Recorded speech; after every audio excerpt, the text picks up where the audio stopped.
88,000 महात्मा इकट्ठे हुए। परस्पर विचार चल रहा था कि घोर कलयुग आ रहा है, इस कलयुग में व्यक्ति की बुद्धि पापमय हो जाएगी,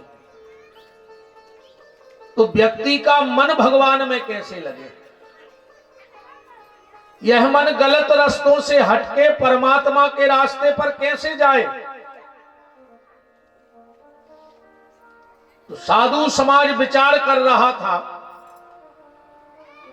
और उसी समय सूत जी महाराज आ गए, जिनकी उम्र है मात्र 5 साल। तोतली भाषा में कथा करते हैं, इसलिए सब उनसे कथा सुनना चाहते हैं। महात्माओं ने हाथ जोड़ के प्रश्न किया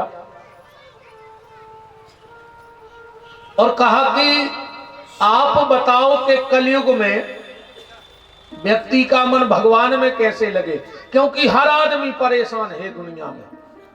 तुम्हें एक सुखी न मिल पूरे संसार में। तुम तो वही कथा के बाद जो कुर्सी दरी ते बैठी हो, को तन्नक अपनो दुख सुनत जो 2 मिनट कजुआरे साल तो हम बहुत परेशान हैं, तुम 2 मिनट सुनत जो, और जब वो सुनावे पे उतारू हुज्जे, तुम्हें ऐसा लगे है कि यार हम तो भारी सुखी हैं, जो तुम्हारा यह नहीं रहा अकेलो। अब को तन्नक सुनावे बेज्जत जो कि हम भारी दुखी हैं यार, वो कहे तुम कुछ दुखी नहीं है, हमारी सुनो हम पे का बीत रही।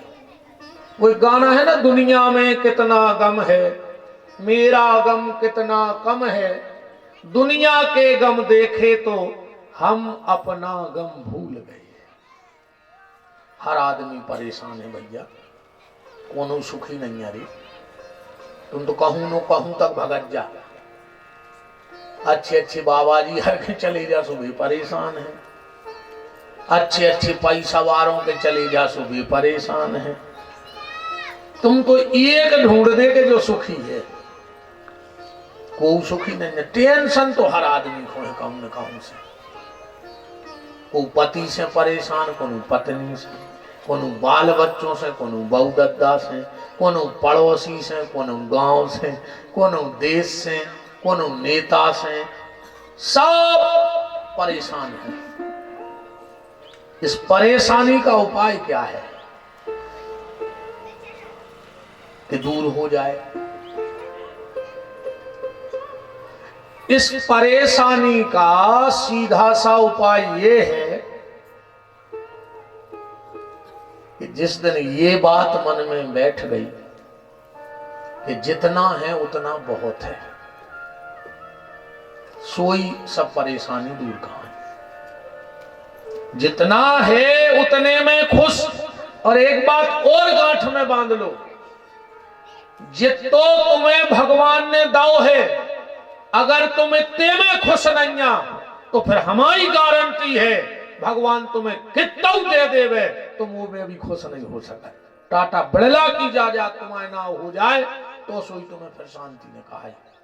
मर जाओ बिल्कुल, पूरी जिंदगी करो धन धन धन, और एक दिन मोड़ी मोड़ा लिखवा दे पिताजी को निधन, खेल खत्म होगा धन। बोलो लिखवा है कि नहीं लिखवा है?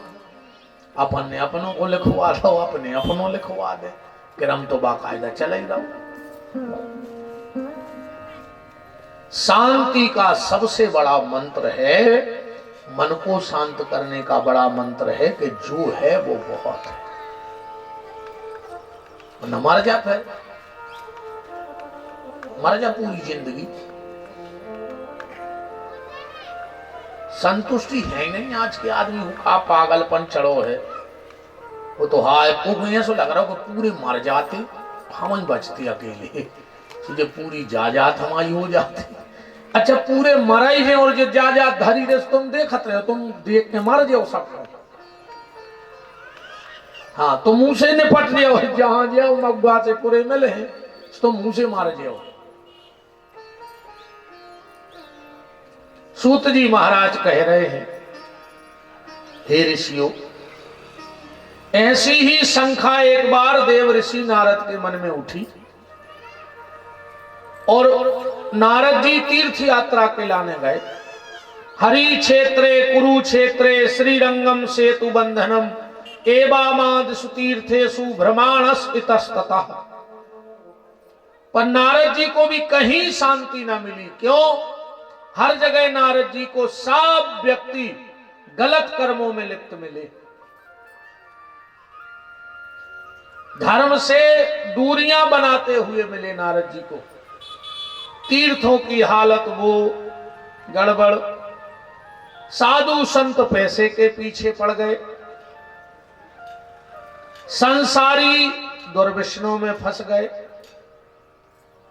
आदमी स्वार्थी हो गया। जब नारद जी को कहीं शांति ना मिली तो देव ऋषि नारद सीधे वृंदावन पहुंच गए। वृंदावन में पहुंचकर माता भक्ति का दर्शन किया और दर्शन करके लौट रहे थे तो पीछे से आवाज आई, भो भो साधु क्षणं तिष्ठो मचिन्त्यायामपि नाशयो दर्शनम तव लोकस्य। ए महात्मा नारद रुक जाओ। नारद जी ने पलट के देखा तो क्या देखा? एक 25-30 साल की देवी, दिव्य जिनका स्वरूप, 16-16 साल की कन्याएं उनको पंखा डुला रही हैं। गोदी में 90-90 साल के 2 पुरुष लेते हैं। नारद जी ने हाथ जोड़कर पूछा, आप कौन हो?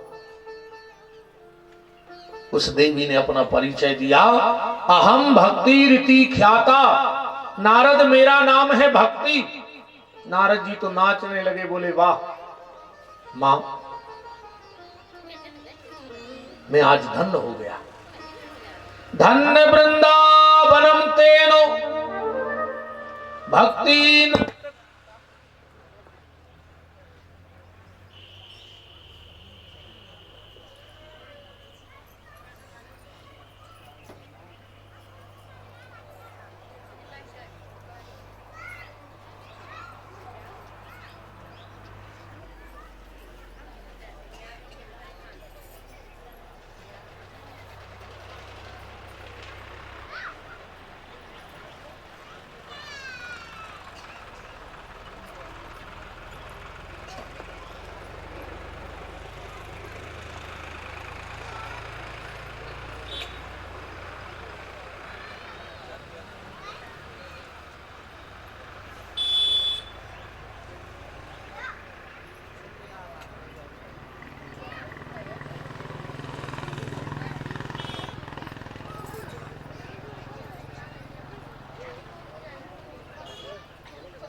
राम को राम।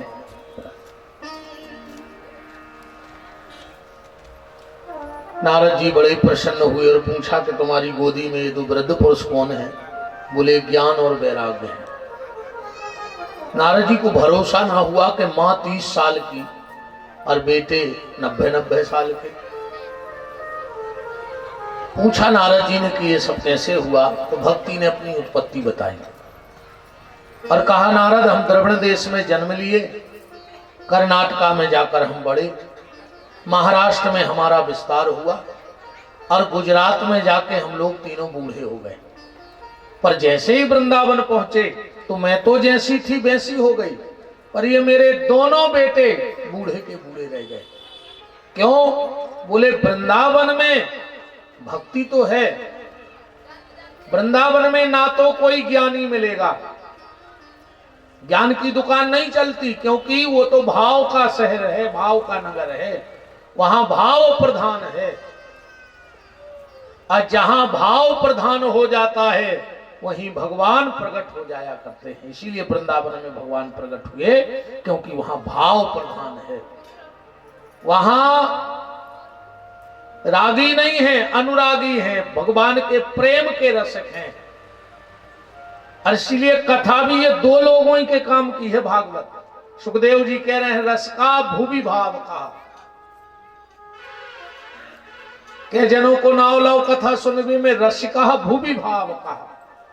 एक तो जो रसिक हैं वे कथा में आउत हैं, या जिनके भीतर भाव है वे कथा में आउत है। तीसरे ते आ ही नहीं सकते। भाव होगा तो आओगे, और अगर कथा के रसिक होगे तो आओगे।